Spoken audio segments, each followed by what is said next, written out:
Assalamualaikum warahmatullahi wabarakatuh. Selamat berjumpa kembali di Rumah Belajar Pak Guru Rahmat. Semoga kegiatan ini berguna dan bermanfaat. Bab yang akan kita bahas kali ini adalah bab tentang novel. Dengan mempelajari novel, maka diharapkan dapat menafsirkan pandangan pengarang terhadap kehidupan dalam novel yang dibaca. Kemudian menyajikan hasil interpretasi terhadap pandangan pengarang. Kemudian menganalisis isi dan kebahasan novel, serta merancang novel atau novelet dengan memerhatikan isi dan kebahasaannya. Novel. Apa yang terlintas di pikiran kamu ketika mendengar kata novel, serta buku? Pernah membaca ketiga novel ini?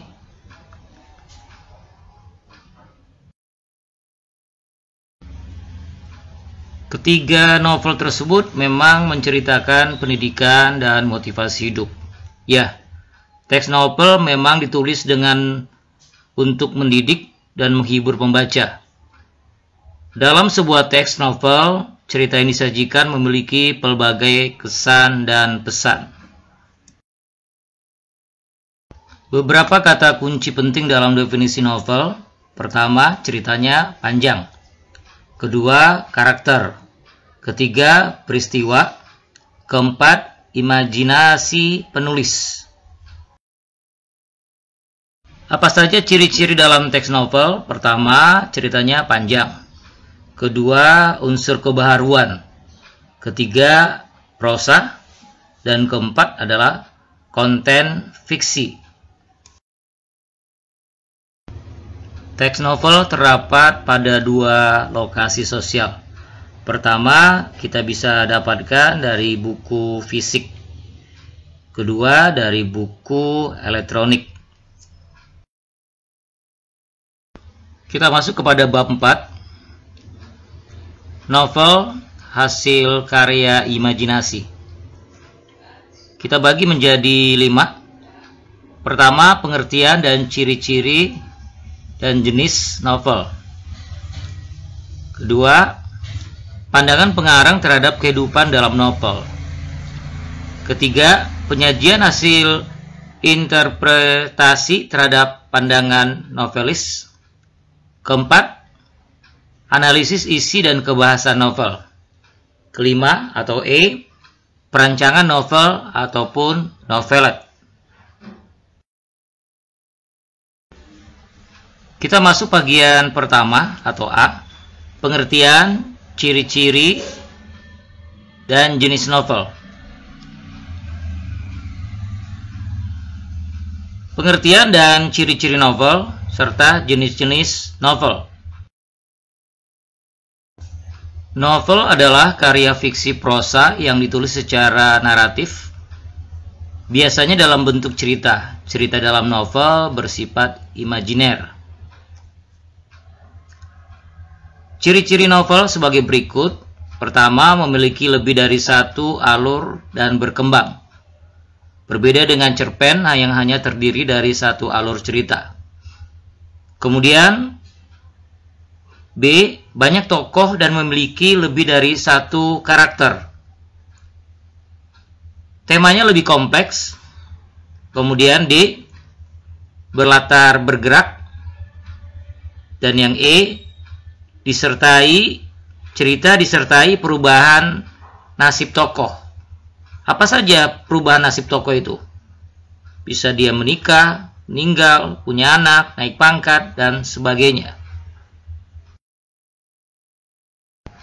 Jenis novel berdasarkan kebenaran cerita ada novel fiksi. Novel fiksi, novel yang bersifat hayalan.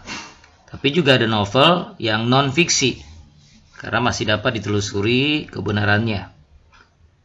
Kemudian berdasarkan jenis novel, genrenya ada yang romantis, ada yang fiksi ilmiah, ada yang horor, ada yang komedi, ada yang inspiratif.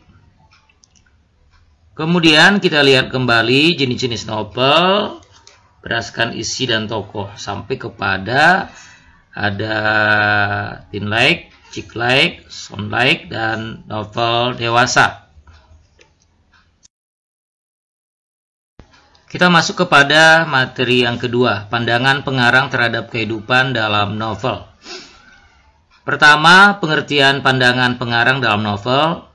Yang kedua, penafsiran pandangan pengarang dalam novel. Pandangan atau penafsiran adalah bagian dari suatu penggambaran informasi yang diubah untuk menyesuaikan dengan suatu kumpulan simbol spesifik. Kemudian, seorang pengarang menciptakan novel dalam konteks tertentu. Cerita yang dilukiskan di dalamnya bersumber dari masyarakat imajiner yang dikehendakinya. Langkah-langkah menafsir pandangan pengarang terhadap kehidupan novel sebagai berikut. Pertama, membaca keseluruhan isi novel. Kedua, memahami isi novel secara mendalam. Ketiga, mengetahui biografi atau kehidupan pengarang. Serta atau 4, mengaitkan kehidupan pengarang dalam kehidupan dalam novel. C. Penyajian hasil interpretasi terhadap pandangan pengarang. Interpretasi terhadap pandangan pengarang, kemudian menyajikan hasil interpretasi terhadap pandangan pengarang.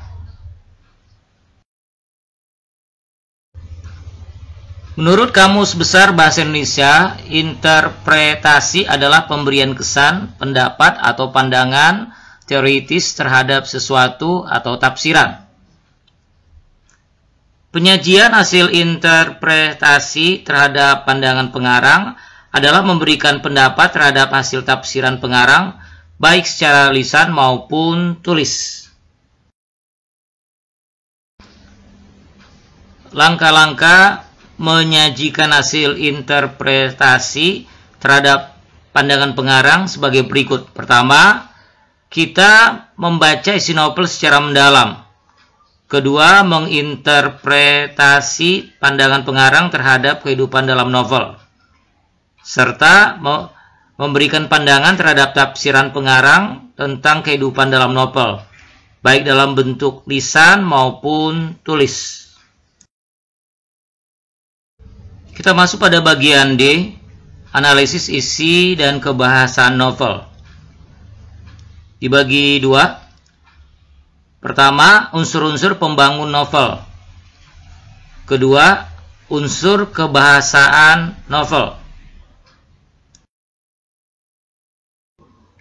Unsur-unsur pembangun novel. Ada unsur intrinsik yang membangun dari dalam. Kemudian ada unsur ekstrinsik yang berpengaruh dari luar. Unsur intrinsik mulai dari tema, amanat, latar, tokoh dan penokohan, sudut pandang, alur atau plot. Unsur ekstrinsik mulai dari biografi pengarang, nilai-nilai, situasi, dan kondisi. Kita ulang kembali, unsur dalam teks novel terbagi dua. Pertama, unsur intrinsik. Yang kedua adalah unsur ekstrinsik. Unsur intrinsik kita ketahui mulai dari tema, latar, alur atau plot, tokoh dan penokohan, sudut pandang, amanat, gaya bahasa. Kalau kita ibaratkan unsur intrinsik inilah pembangun dari dalam. Sebuah gedung ketika dibangun, maka ada unsur pembangun dari dalam. Seperti semen, kayu, batu, pasir, dan sebagainya. Kemudian unsur ekstrinsik ini adalah yang berpengaruh atau memberi pengaruh kepada unsur pembangun dalam sebuah karya sastra ini. Kita lihat unsur ekstrinsik, ada sosial, ekonomi, budaya, politik, agama, latar belakang.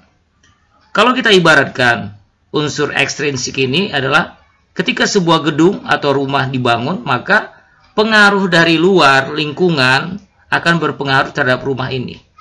Contohnya, kalau ibaratkan sebuah rumah jika dibangun di daerah pegunungan tentu akan berbeda dengan yang dibangun di daerah pantai, atau di daerah pedesaan akan berbeda dengan daerah perkotaan.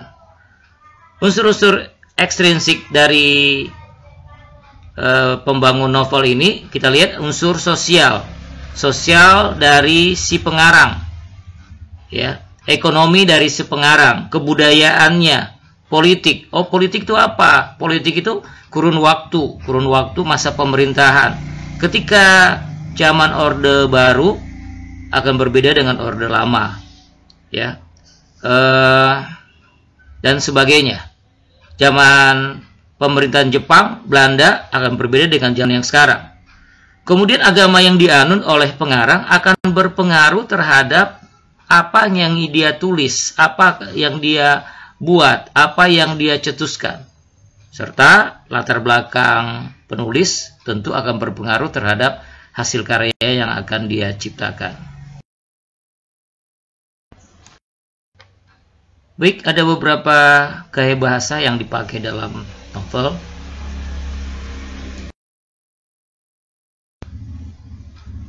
Kita masuk kepada perancangan novel ataupun novelet. Perancangan membuat novel atau novelet. Pertama, kita menentukan tokoh dalam novel. Kedua, mengurutkan alur cerita berdasarkan urutan peristiwa sesuai dengan waktu dan tempat kejadian. Selanjutnya, mengembangkan ide-ide cerita yang sudah diidentifikasi dengan memperhatikan teknik penceritaan yang menarik. Selanjutnya, memperhatikan keterkaitan isi dan kebahasaan dalam penyusunan cerita, serta memberi judul yang menarik. Pada umumnya, struktur novel terdiri atas awal, tengah, akhir.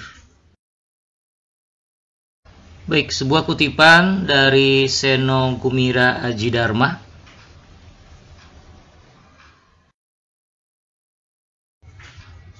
Silakan mengerjakan tugas yang diberikan.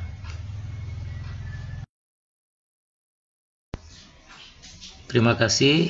Silakan beri komen yang membangun, serta beri tanda like dan subscribe bagi yang belum, sehingga kami lebih bersemangat dalam berkarya.